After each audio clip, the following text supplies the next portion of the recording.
Mungkin kasus yang sering saya alami nih, Dok. Karena pas pilek itu biasanya kan tersumbat ya. Itu cara mengatasinya gimana ya, Dok? Ya nggak bisa.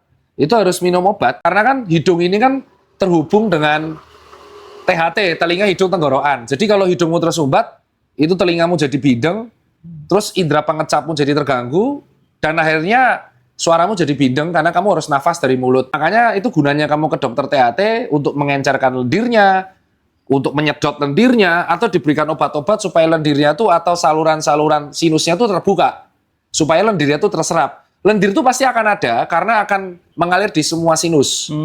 Ya. Nah, ketika lendir tersebut kental, itu berarti terjadi infeksi atau inflamasi atau peradangan. Sehingga lendirnya menjadi kental, berwarna, berbau karena diinfeksi di situ. Yang akhirnya menyebabkan tersumbat. Dan terjadinya sumbatan itu juga sama posisi. Nah, terus kenapa tersumbat? Selain lendir, nanti mukosa hidungnya itu bengkak. Jadi yang membuat sumbat itu selain lendir, dia mukosanya bengkak. Akhirnya nutup jalur pernapasan.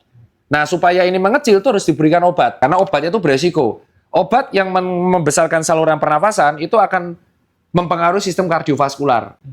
Ya, jadi kalau minum obat sendiri, wah minum ini hidungmu jadi lega, itu jantungmu bisa Mungkin deg-degan. kasus yang sering saya Jadi kalau alami, kamu Dok. sudah terganggu Karena hidung pas tersumbat, pilek segera itu bawa biasanya ke kan poli tersumbat THT. ya. Itu cara mengatasinya gimana ya, Dok? Ya nggak bisa.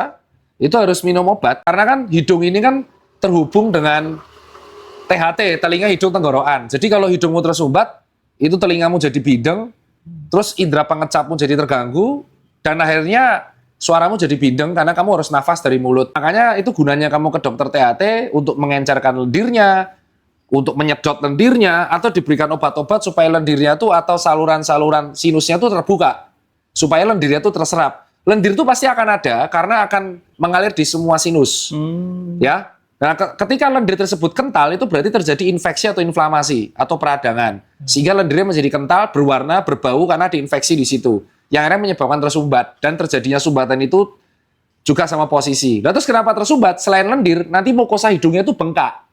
Jadi yang membuat sumbat itu selain lendir, dia mukosanya bengkak. Akhirnya nutup jalur pernapasan. Nah, supaya ini mengecil itu harus diberikan obat. Karena obatnya itu beresiko. Obat yang membesarkan saluran pernapasan itu akan mempengaruhi sistem kardiovaskular. Ya, jadi kalau minum obat sendiri, wah minum ini hidungmu jadi lega, itu jantungmu bisa deg-degan. Jadi kalau kamu sudah terganggu hidung tersumbat, segera bawa ke poli THT.